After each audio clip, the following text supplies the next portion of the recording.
Electronic items are not approved for barrel concessions. In October, the government approved concessions on barrels, waiving 100% of import duties on personal and food items, toys, and other household consumables. Toiletries may pass through as food items or groceries. We are in the period of the barrel trade where citizens who import certain goods will qualify for concessionary treatment. The concession covers, the concession period I think is from November to February, all right, to the end of February, and during that period you will get clothing, shoes, which fall under basically apparel, and you get toys and foodstuff for on concession. Other items, for example, electronics, would not qualify. Electronic items would not qualify for the concession except if it's an electronic toy.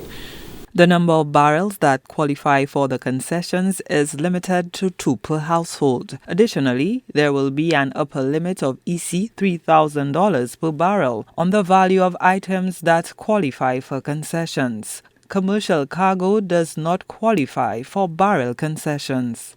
If I bring in clothing for a store, the clothing would not qualify for concession. This is a concession strictly for personal cargo, personal goods. Any other item that does not fall into those headings that I mentioned earlier, meaning foodstuff, toys, clothing, these are the items that would fall under the concession. Anything else, an officer can make you pay full duties on those items. Gilroy Polius, supervisor of Shed 6 for the Customs Cargo Control Unit in the Northern Division, elaborated on the process to clear goods during a joint press conference with SLASPA and the Customs Department this week. We are Customs, we are there to inspect your cargo.